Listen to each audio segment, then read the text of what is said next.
இன்றைக்கி நம்ம daily use பண்ணுற சென்டென்சஸில் 10 சென்டென்சஸ் பார்க்க போகிறோம். வாங்க பார்க்கலாம். உன்னிடம் சொல்ல நான் மறந்துட்டேன் அப்படின்னு சொல்லுவோம்ல, அதுக்கு ஆங்கிலத்தில் ஐ forgot to tell you. I forgot to tell you.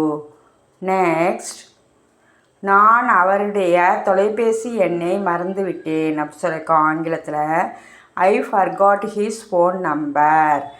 I forgot his phone number. Next, அவர்கள் கதவை பூட்ட மறந்து விட்டார்கள் அப்படின்னு சொல்கிறதுக்கு ஆங்கிலத்தில் they forgot to lock the door.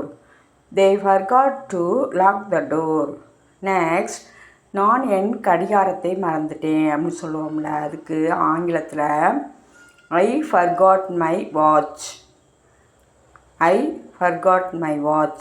நம்ம யாராவது எதிர்பார்த்துருப்போம், அவங்க வரலைன்னா இன்னும் வரவில்லை அப்படின்னு சொல்லுவோம்ல, அதுக்கு ஆங்கிலத்தில் நாட் எட் அரைவ்டு.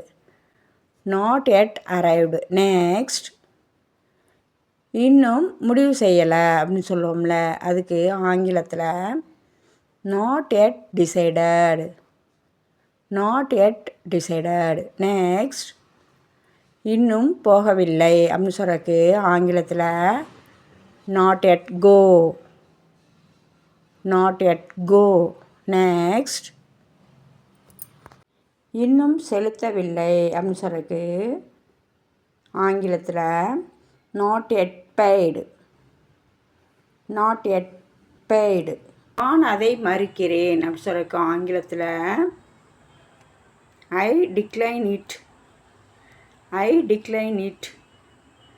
நெக்ஸ்ட், திட்டிக்கொண்டே இருக்காத அப்படின்னு சொல்லுவோம்ல, அதுக்கு ஆங்கிலத்தில் don't keep scolding. Don't keep scolding. Thank you. இந்த வீடியோ உங்களுக்கு பிடிச்ச லைக் பண்ணுங்கள், ஷேர் பண்ணுங்கள், நம்ம சேனலை சப்ஸ்கிரைப் பண்ண மறந்துடாதீங்க. தேங்க்யூ.